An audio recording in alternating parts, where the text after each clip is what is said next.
Well, hello, everybody. Welcome to Fundraising Conversations with Wes. Very excited about our guest today, Mitch. And just as we're about to get started, I'm about to stop my screen share so you get Mitch and I in full view of your screen. Mitch and I are going to be talking about tech adoption in the nonprofit sector. That's something near and dear to his heart. We had a conversation just a couple of months ago where we met, and I was enthralled by his perspective of the nonprofit sector and his experience and how he sort of entered into this. And I want to share Mitch with our folks, the people who follow us at Wisely.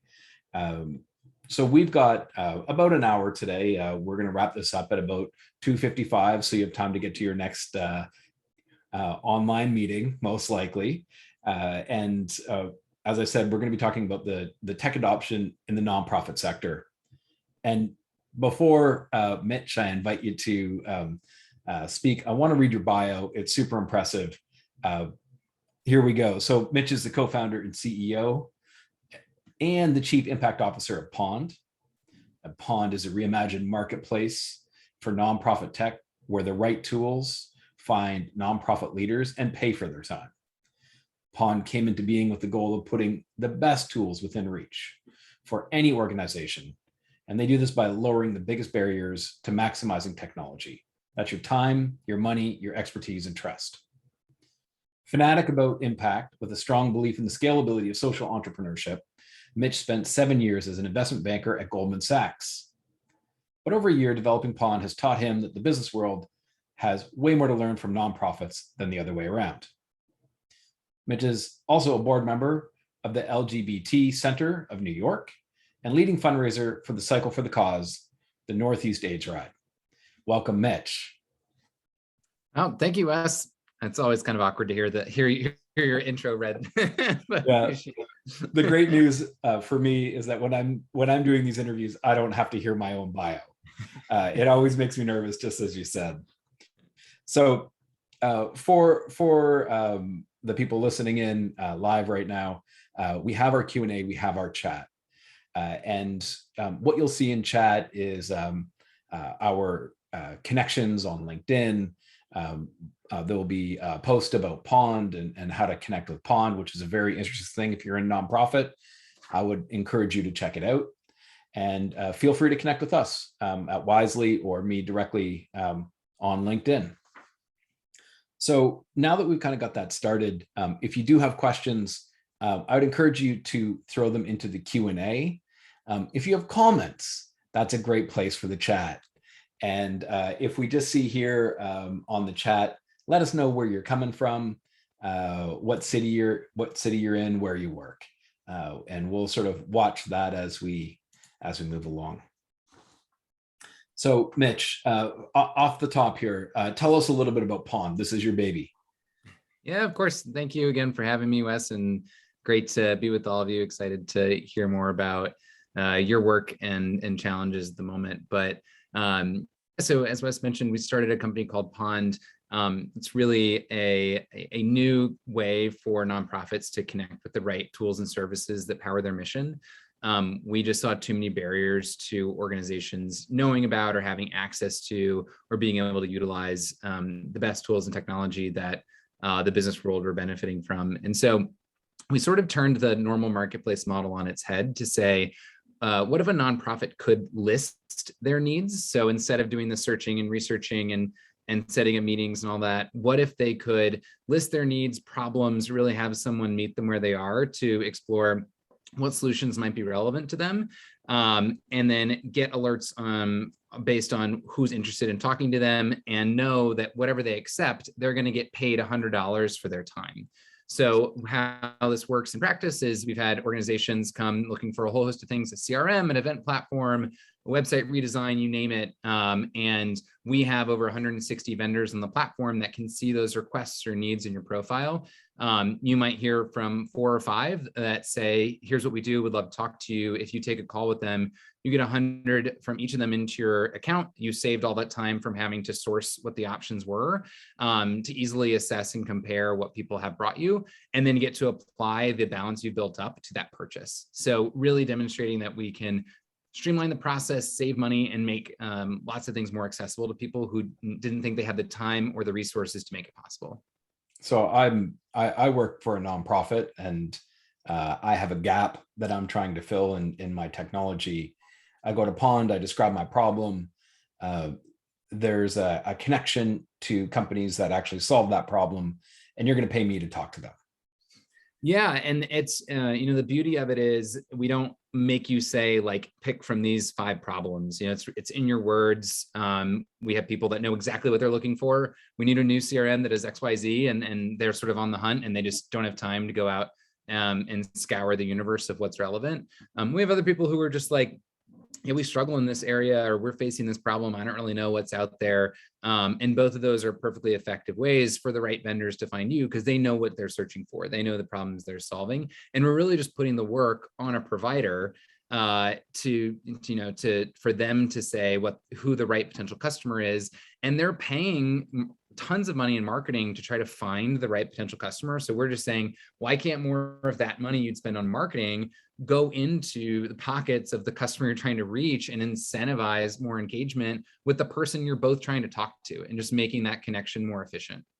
Yeah, fantastic. That's a great concept. Mitch, why nonprofit? Why did you do this for nonprofit?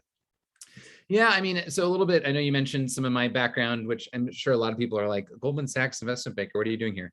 I worked in a couple different roles, but most recently covered the technology space. So I was working with software and internet businesses on strategic transactions. But outside of work, as you mentioned, I'm involved in the nonprofit space, an active fundraiser and board member. And I just saw this, got to see firsthand this real chasm that existed between how the companies I covered, technology was developed for, sold to, adopted, maximized, versus how I saw that within this organization I worked with, and then became curious about so many others. And I just, as I learned more and more, felt like this is a huge industry.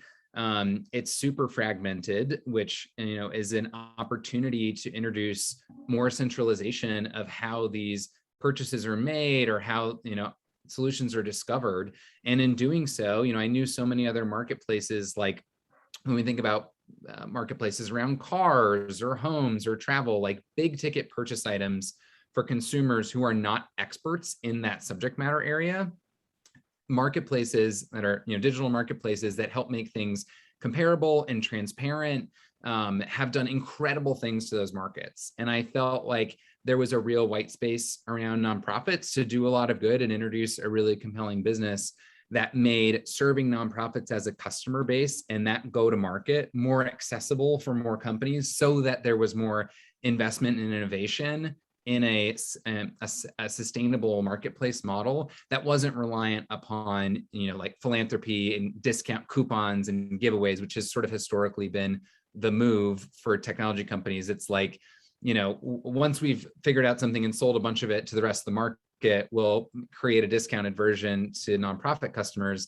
And my view was like, why couldn't they be a primary market? Why can't that be something more companies are investing in solving their problems at scale? If we can just make the market more accessible, but we would need to do it in a new way, because it's a new audience with specific barriers that we had to think creatively around how to engage in a marketplace. Yeah, really interesting. We see, just as you were talking there, I'm reminded that HubSpot now has created a discounted version of their CRM for nonprofits in the last week or something like that. And you do see that as a form of maybe someone's looking for more market share and they want to do good, and it sort of fits in line with their business. But I like the concept of creating that virtuous cycle. For the record, nonprofits in North America represent about 5% of North America's GDP. For anyone listening, that is larger than retail, like we're talking oil level. And hopefully nonprofit takes on oil in a huge way and we no longer need it, but we'll see.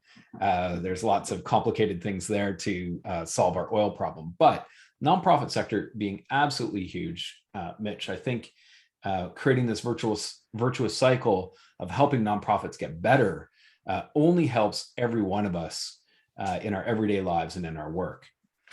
So I love that, absolutely. So when you think about nonprofits and some of the gaps and the tech adoption, let's first define, like, what does tech adoption mean to you? Yeah, and I think it's important in something we learn more and more about as we dove into this, right? Because I didn't come into this work in the past year and a half saying like, oh, I know everything, right? So this is why I'm the best to find a solution. I think it was more like, I'm a sponge. I'm going to learn from as many people as possible, talk to as many people as possible, and bring some of that outside experience of understanding markets and marketplaces to come up with a model here. So that's definitely been my approach as a learner.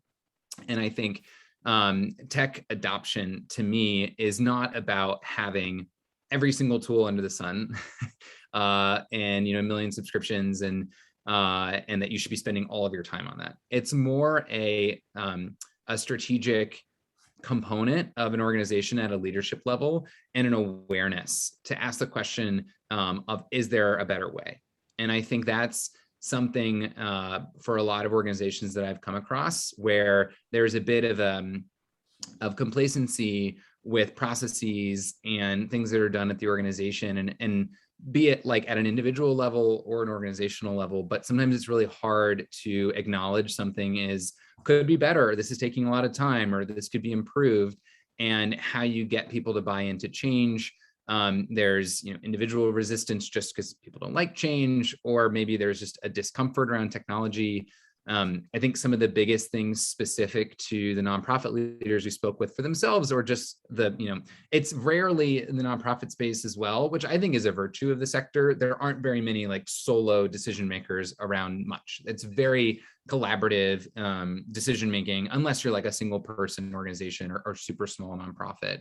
And so what that results in is it's very hard to find, adopt, and do new things. And a lot of that comes from people are really stretched for time. Like that's what I always found was one of the biggest barriers was, I just don't even have time to go do the research or hunt through and find what the options are. And that tends to be why the selection is either put off for a really long time, or people just might ask a peer what they use and just do that. Like they're like, I'm not gonna have a ton of confidence in this either way, so I'd rather just not spend a bunch of time on it and take something passable. So that was a big one. I think the other big one is expertise, where so many people in the nonprofit space, especially fundraisers, they've learned it all on the job about technology, right? It's rare that a fundraiser or career fundraiser started off as, deep experience in the technology world. And so that lack of, and that's true, in a lot of leadership positions at nonprofits, especially if you're not at a mega one where you don't have like a tech department, where you're not an expert. And so it's uncomfortable and you might not know what you don't know. And so that discomfort adds to the like, well, if I don't have a lot of time and I'm not comfortable, I'm going to put this off as long as possible. And the other one is money. Like if you are always worried about where you're going to have funding for something, even if finding new tools could mean raising more or saving time or saving money, it's a psychological barrier. I'm not shopping if I don't have extra money. I'm just focused on getting more money. I hear that all the time from people. And the last one I'll flag, which I'd argue is the single most important, is trust. Because I've just heard this story over and over again. I think a lot of it comes from the fact that tools nonprofits used for such a long period of time weren't the best. If it was made for a nonprofit, it was sort of second rate. And so people have been burned by bad products, especially if they've been in the industry for a while, and they don't trust someone trying to sell them something. So if you're trying to sell me something I don't like being sold to, it's really uncomfortable, I don't feel like I can trust you. And they're getting hounded by salespeople, cold calls, spam emails, messages on LinkedIn, it's constant. And so all those things added together, I felt like was a bit of a perfect storm that was creating this gap and kind of barrier in the space. Yeah, so we're looking at really, when I think of the most valuable asset to a fundraiser, first and foremost, it's time. You do not have, as a fundraiser, I've never met a fundraiser, and I was a fundraiser for a good number of years, more than half my career. You never have enough time to do all the things that you want to do. You don't even have enough time to do all the high priority items. And being able to prioritize actually your work is critical to a fundraiser success. And I think that time piece is that really important one. And the other one that I see very regularly, Mitch, is the money, as you mentioned. Whenever a charity spends money on something like tech, or really anything that's not the mission, I like to say, charities are out there curing cancer and saving puppies. That's one less puppy saved today, hopefully more puppies saved in the future. And that's hard for the people who work in those charities to actually take some money and invest in what should be a greater outcome in the future, knowing that there's obviously some risk involved every time you do one of these things. So if we're looking at those as the biggest barriers, how does one start to overcome those? I work in a charity. How do I start to manage those barriers in a way that I can still sleep at night and get my job done? Yeah, it's a great question. I mean, that's sort of the premise of how we started Pond. So, I mean, I would say there's things you can do in general, and there's also great ways to access Pond as a resource, which is completely free for a nonprofit to use. And the goal is how can we surface options and increase awareness of things that are out there so that it is part of an ongoing part of the job, where it's not like, okay, I need to sink that if the hurdle is I need to sink like hours into this, like that's on my to-do list, it's always going to fall to the bottom. So I think a lot about any substantive change people want to make, whether it's like diet and exercise or getting better with like your personal budgeting, trying to do everything at once is always the worst. Like it's always going to be a stopper because it's too big of a hurdle to cross. And so that was what we kept in mind in starting Pond, and I would say translates to all kinds of areas of improving that. But for us, it was make the sign up as easy as possible, take the work off of the nonprofit user, make it free, and pay them anytime they engage, and that in a way that allows them to see what options are out there to help solve their problems on their own time when they're capable. So I think that translates to, on an individual level or at a specific organization, it's making time for that education. Where can you plug in to have sort of an ongoing intake of like, what are people doing that's new, or what are the new solutions that are out there?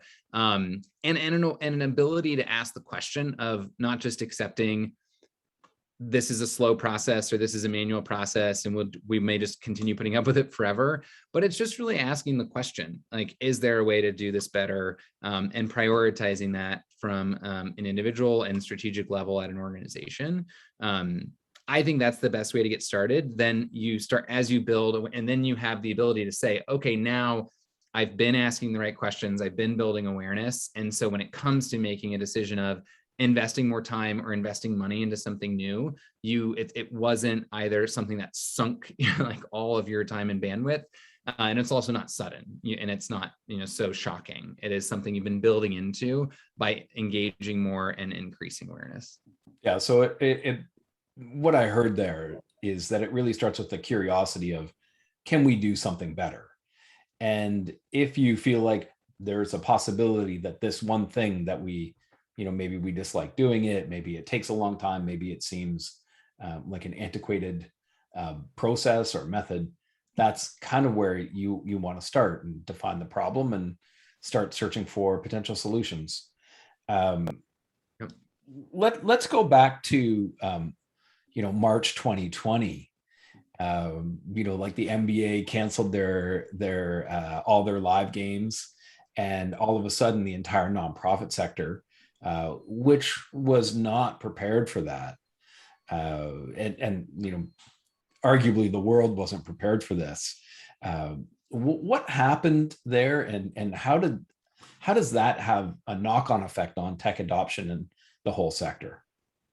Yeah, I mean, small personal side note, I was on a flight to Florida like when that announcement was made, because I had just quit my job about 5 days earlier, and was taking a few weeks off to go on vacation before I jumped into the startup. So I have felt the impact personally, and Pond has really been like born out of all the impacts of COVID. Um, Look, I think initially like everyone here on this call lived through it, so I appreciate it was crisis management for probably 2 months for most organizations, of just like getting through to the next day, figuring out how they could carry on their work, especially from programmatically, but also all the fundraising that was disrupted, massively disrupted.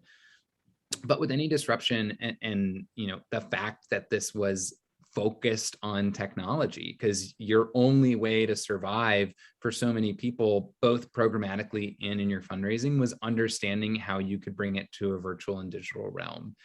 And so I think that happening and being so sustained for so long is a change that we'll never go back from. Like, I would argue, if there was a general trajectory of the space moving to have greater focus on tech, it definitely accelerated it probably at least 5 years, pretty rapidly. And I think that also has gone into budget and hiring and an appreciation for digital skills being critical within the work for forever now. And I've seen that as a massive change where people are hiring. It is in technology and marketing and digital skills, which and particularly around fundraising, like the fundraiser now is a digital gifts officer at every level, is kind of now like an added title.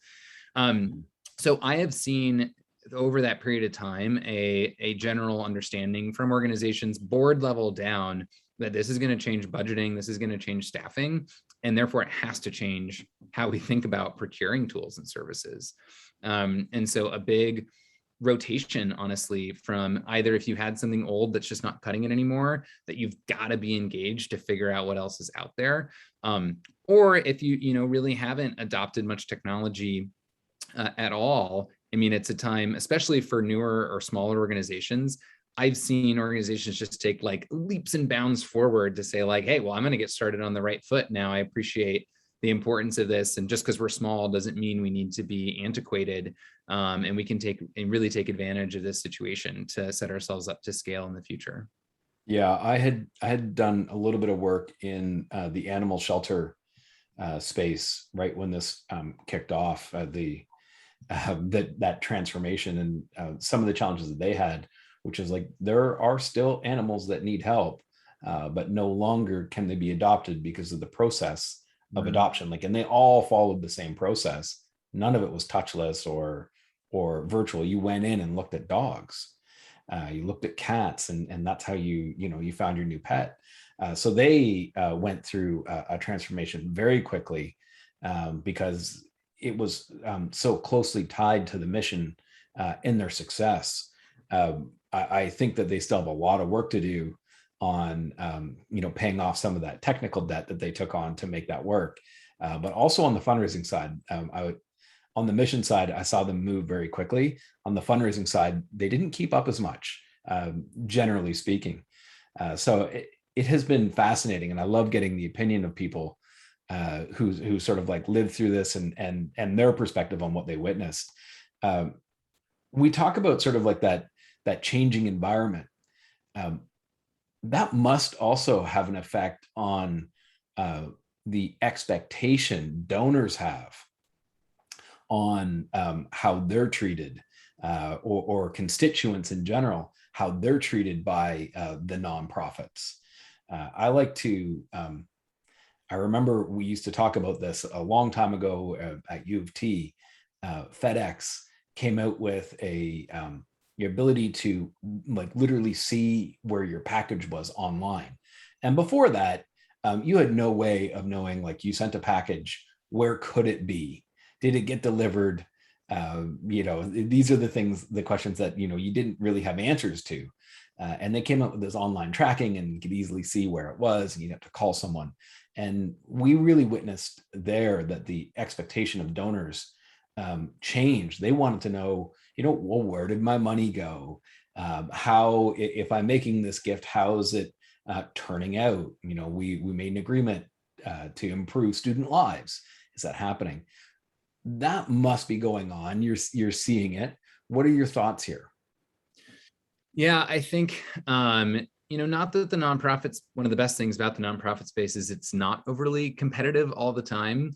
But at the end of the day, most donors are giving to more than one organization. So they're going to have like comparable experiences with others. So, similar to, what you bring up, I think there's comparison to their experience as a consumer, like with other brands, but there's also a comparison to other giving opportunities and what they see from other sources. And so I think both of those things drive an increased, I would say it's an expectation, but a lot of it I would say is subconscious too. Like, I don't know that there's, I think a lot of donors support the mission, and it's not like they're sitting there being like, oh, well, I didn't hear from them this month, so I'm withholding my check. Like, I don't think people are that like calculated in their giving, for better or for worse. But there is just like, if you're not at the same level of awareness or engagement as other organizations that are vying for their time and attention, then, to get their dollar or get their support, then it's going to be possible that they're giving less or sort of just transitioning their giving. And so I think that's why it's important to think about it at the subconscious level, because that's the truth. I think it's very rare that donors are like calculating of like, oh, I'm mad at them for not doing XYZ or not sending me my like personal mug this year. I think it is a lot more just at the like, what have you done for me lately? Like visibility, connectivity, and in a like respectful and engaged way. And the truth is that technology is enabling that in ways that are really delightful to donors. And so it's less of like that if you're not adopting those resources that you're doing something wrong, but it is a bit of like a falling behind, I think.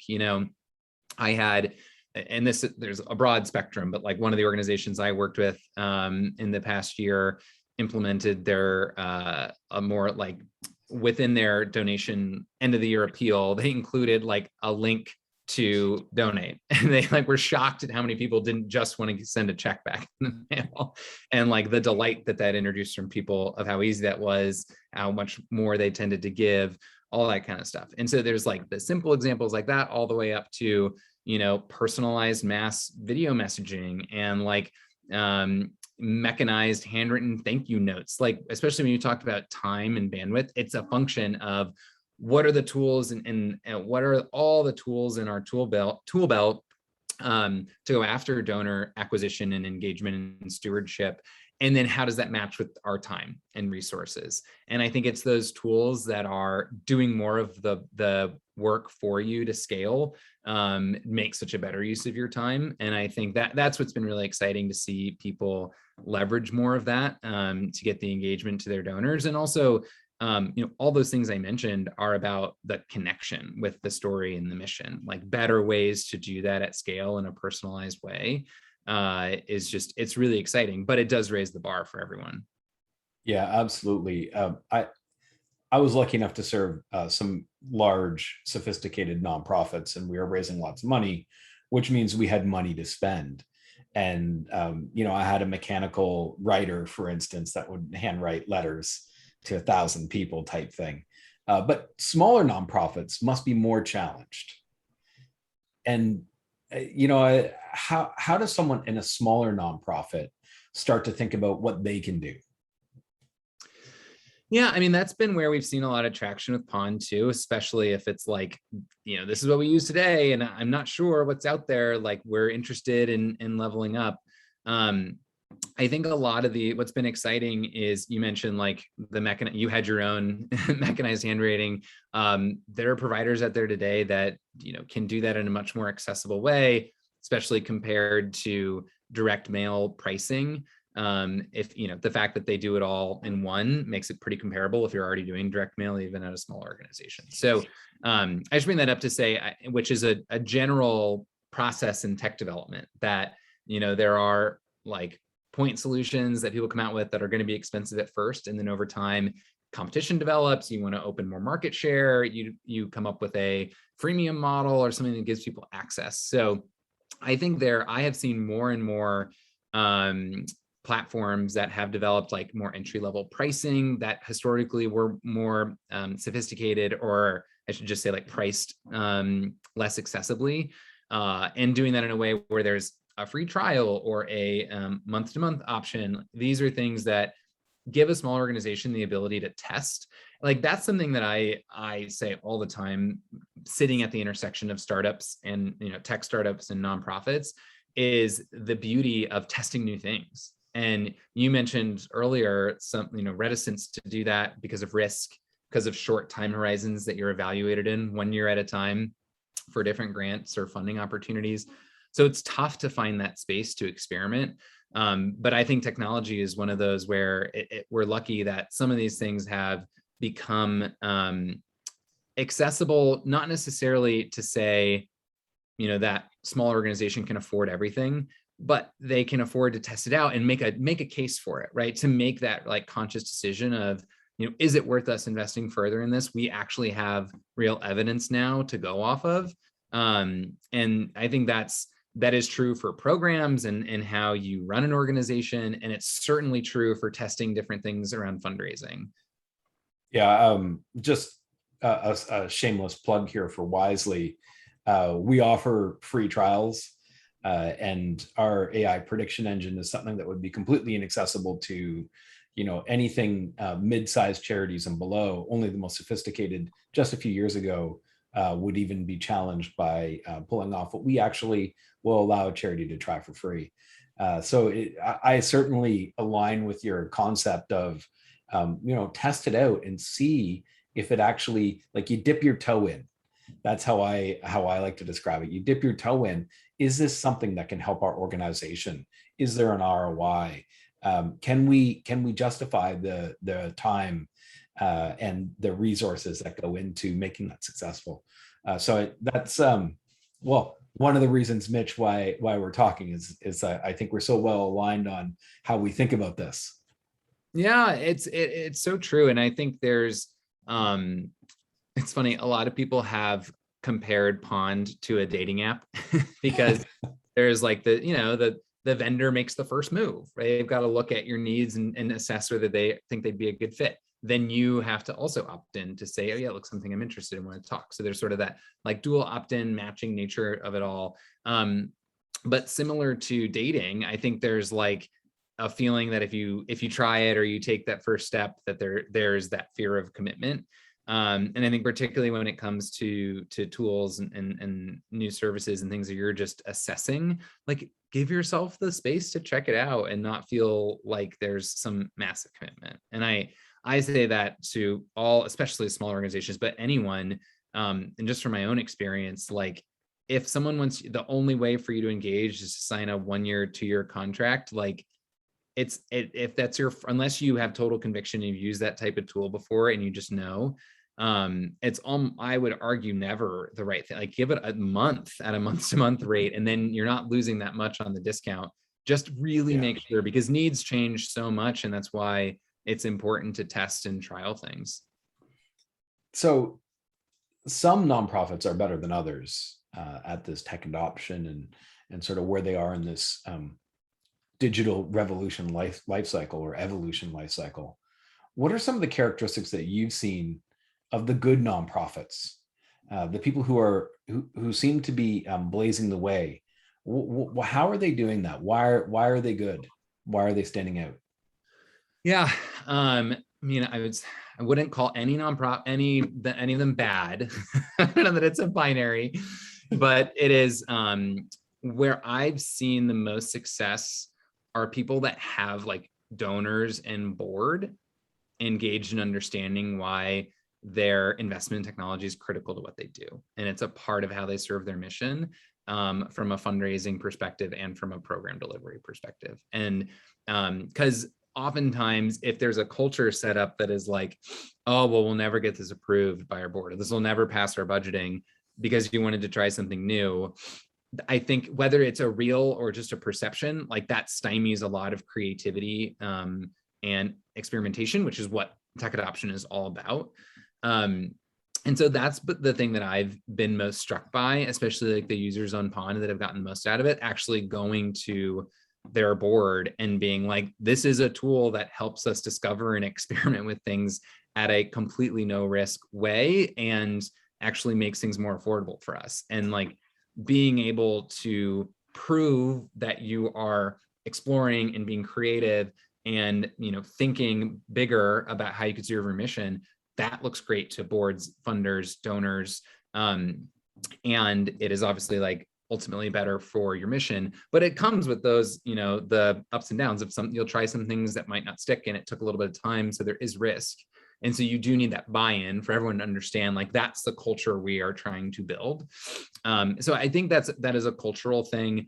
I would also say a lot of it comes down to change management. So it's also a part of culture, but if you've gone all in on a new tool or solution and there's not like top-down buy-in, real commitment that this is, because it takes work to make sure. I mean, there's varying degrees depending on how core the system is to your organization or team. But no matter how great a tool is, if there isn't like group buy-in, which has to come leadership down on a commitment to put the time in to use it and make it effective, that's where people fail too. And then that's what makes them reticent to do it again in the future. Oh, we spent a bunch of time on that. Now we don't. I mean, I've seen this before. Now we've got 3 CRMs in place, and we don't use 2 of them. One's like great for our events, and another we just sort of like, you know, but we signed a 3-year contract. Like, I see that stuff all the time.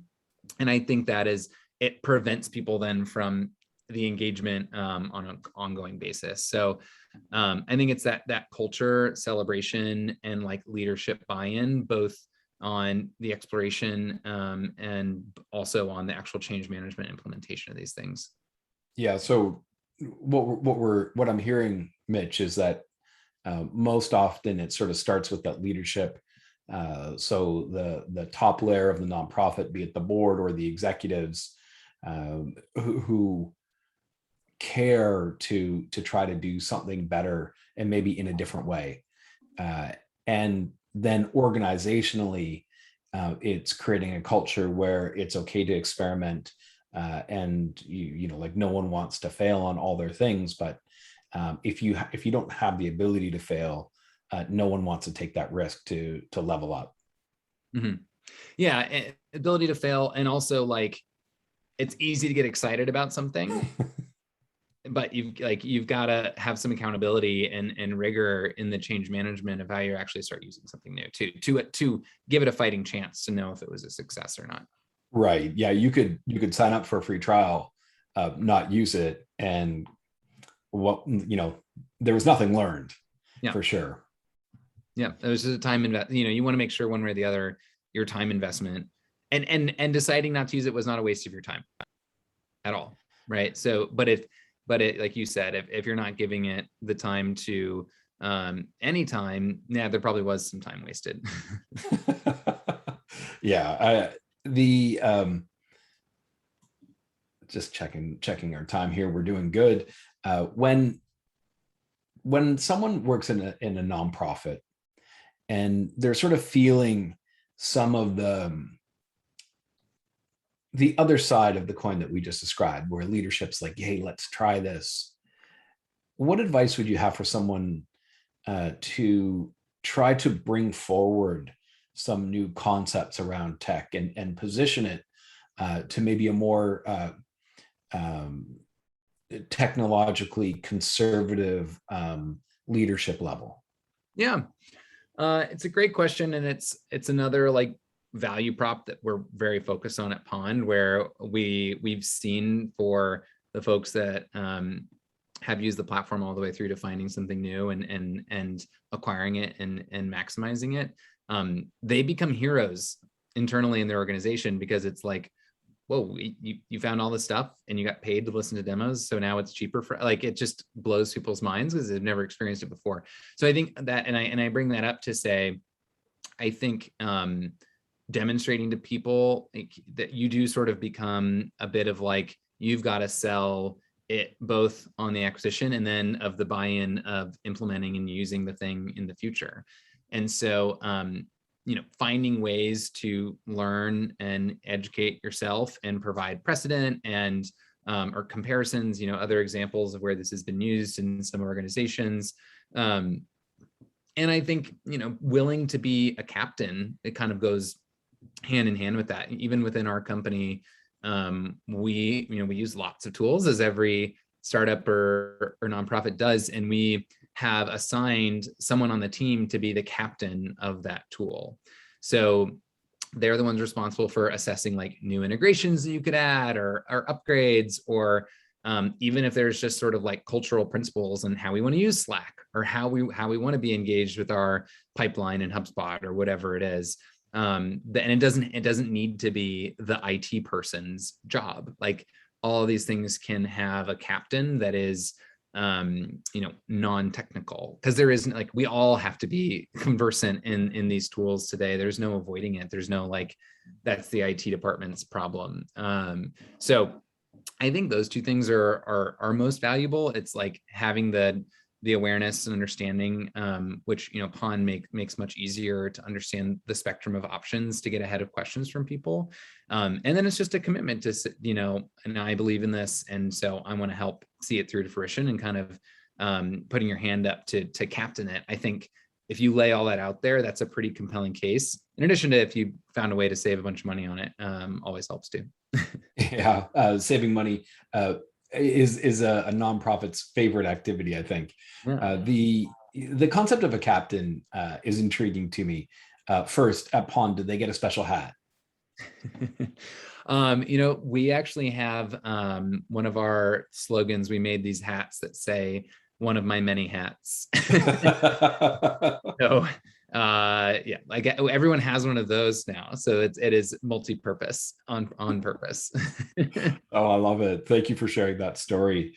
So the last thing I want to touch on today is around the concept of future trends. And as a fundraiser, as a senior volunteer, as an entrepreneur, where do you see this sector going in the next couple of years? A couple years, 5 years. I'd love to get your thoughts on it. Yeah, one thing that I've seen so many organizations try to do this, and like companies try to better serve this, and I haven't yet seen one really explode, but a way to more, and I'm obviously a marketplace person, but like a way to centrally manage and engage donors. So they're centrally managing their own charitable activity, but they're also able to connect with the causes or find new causes that are relevant to them. That is such a hard like nut to crack. And I know talked to a bunch of people that have been making efforts doing that. It crosses so many different systems that aren't open source in a way that's really hard to bring it all together. But I think that would be an amazing innovation if someone could do it in a real open source way that all these other tools and services could plug into, to have a real like central thoroughfare for giving. I think that could be tremendously powerful. I don't know if that's 5 years. I wouldn't put an exact timeline on it, but I sort of feel like that's where the fundraising world is going, in a way that like it becomes easier for people to expand it's not just getting wallet share from individuals, but because it's so easy and exciting and engaging how they see their giving at play. And, if that central marketplace even has an ability to track impact to different organizations, that's really where I think there's going to be a real innovation around marketplaces and centralization of things in the nonprofit world. And there's so much technology that's enabling that. And as I mentioned, I think something being open source and like able to plug into a lot of other platforms, that's where I think the world is going. And I would just be really excited about someone solving that. It's a really, really hard challenge. So would love to see someone figure it out. Yeah, what would we call that? Like the interoperability of philanthropy. What a concept. I hadn't heard that one before. So thank you. Just for anyone listening in, we got Mitch here for a few more minutes.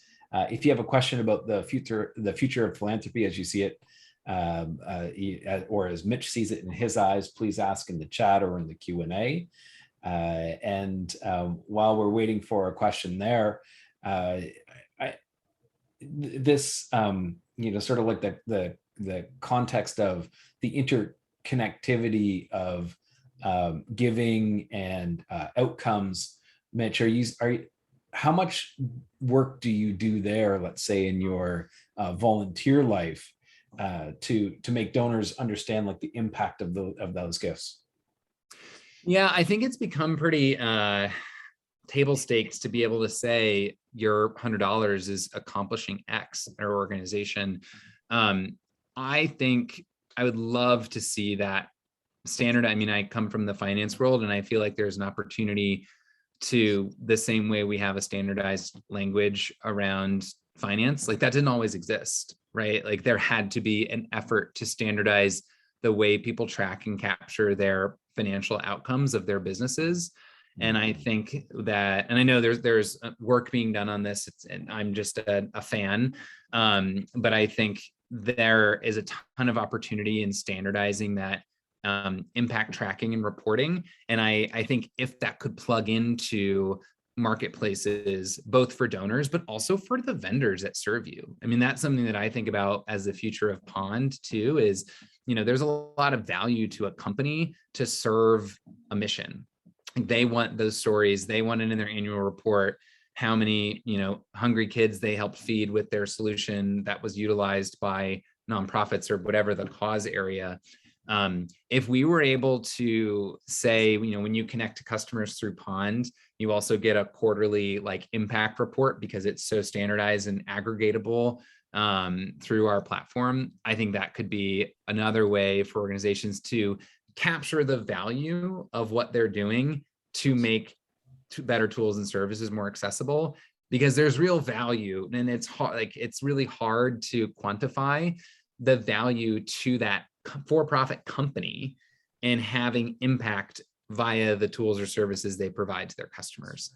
But everyone needs that, and they're trying to figure out ways to do that more systematically. And I think this could be a real key to unlocking that. Last question from me before we wrap it up. Mitch, how do you feel about personalization in nonprofit communication or fundraising specifically? How important is that? And what's the expectation of a donor? Yeah, I think this is another one that is probably more at a subconscious level, but it's informed by how we engage with so many other parts of our life, where every consumer brand has figured it out to make things personalized to us. Your experience when you travel, when you're shopping, when you're browsing every different social media app, it's all geared on, we've learned about you, and now we're optimizing the experience around you as an individual. So I think it can make a world of difference in the donor engagement cycle to find ways to do that as well. And I think that there's obviously advanced tools and systems that can be utilized for that. There's also simpler ways to test that, doing simple cohorts or personas around different events and communication, and figuring out what people like, and I think a lot of it, by the way, when you talk about it, non-technical ways to engage better with this personalization is asking. I think a lot of times we're like, you think you need to figure it out by, how like, Google or Facebook are tracking all of our moves to figure out what people want. It's like, you can ask people if they like being texted or emailed or called, and take some of the mystery out of it, because even asking the question is another positive touch point with someone to help personalize their experience. And so I think finding, again, back to our discussion around experimentation, finding the ways that you can test incremental personalization and it can be valuable, and also then make the case, look, we've done this small step of personalization, increased engagement by X. It makes a lot of sense for us to invest in a tool that can really scale this and get more hyper personalized because we already know the impact at a small stage. Awesome. Well, that's going to wrap it up for today. Anyone listening in, check out joinpond.com. Wisely's there. Wisely's partners are there. It's a very cool space for you to explore the tech that's available for nonprofit. Mitch, thank you so much for joining us. It's been a pleasure. Yeah, thanks for having me, Wes. Great to meet you, everybody. All right. Bye-bye. Bye.